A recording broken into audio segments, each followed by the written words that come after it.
There was a lot of destruction left behind in the wake of the events of Breath of the Wild. It's easy to forget about the crumbling, destroyed infrastructure when we are bawling our eyes out over what happened to the champions. It's easy to forget about the mass amount of villagers that were left homeless as towns were overrun when Link is dying in Zelda's arms.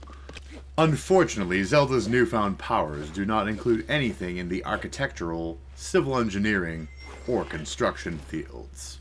As Tears of the Kingdom opens, we see that little has changed. If anything, giant chasms have opened in the earth like yawning hellmouths. Chunks of sky ruins have fallen, crushing villages and littering the countryside with ancient garbage. Where are the volunteers at the sides of the roads cleaning up the trash? Where are the construction crews that should be restoring the statues and historically important buildings to give the people of Hyrule hope? I also don't see any homeless shelters or signs for fundraisers. Oddly, the only signs I see are for Hudson Construction. So, let me get this straight. Hudson, Rodson, Bolson, and their merry band of construction workers are busy building a pre-made, private, gated community while the rest of the world lies in ruins?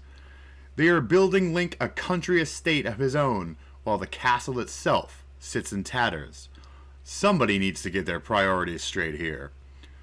Even worse, it seems we've been able to completely and flawlessly wipe all remnants of the Guardians and ancient Sheikah technology from the landscape. Can you imagine how many wagon loads of wreckage and detritus that is? And keep in mind, none of these folks are building Lear jets to haul the shit around. Nope, that is reserved for the likes of Link and the almighty Master Koga. No, they're using rickety wooden wagons made by the incredibly talented Hudson himself. If they put half the work into rebuilding Hyrule, as they did making his sign stand up straight in various locations across the map, we might be living in a Hyrule of Renaissance. Let's drop in on Lurelin Village and see how these folks are faring. Seems like someone put an awful lot of work into this seaside resort village paradise after it was overrun and destroyed by monsters. Look at this lovely interior. Did any other villages or homes get this amount of effort? I think not.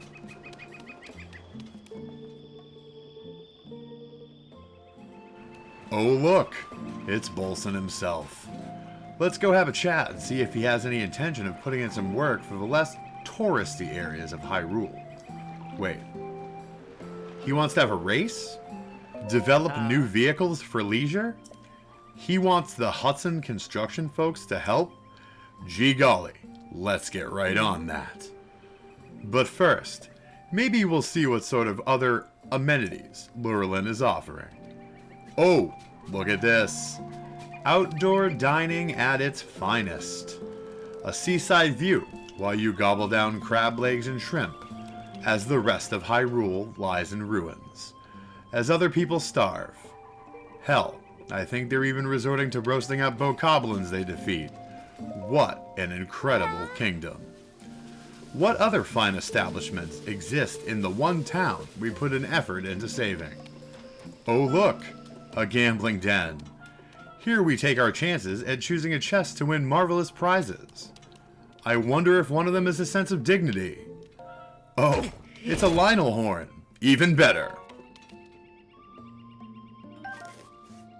I heard there are catches of materials to help rebuild Hyrule. Surely that's what they're for, right? They wouldn't be for making wagons and primitive cars to ferry Koroks back and forth on fetch quests, or getting a merry band of musicians to their next gig. Hey look, it's Addison, one of the top workers in the Hudson Construction Company. I wonder what he's up to. Oh, struggling mightily to keep a simple, single signpost upright.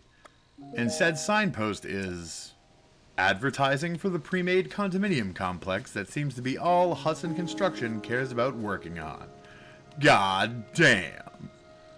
Well, let's take a look at all this useful wood and other assorted building materials. Maybe we'll step up and start rebuilding Hyrule ourselves. Be role models. Make a difference in the community.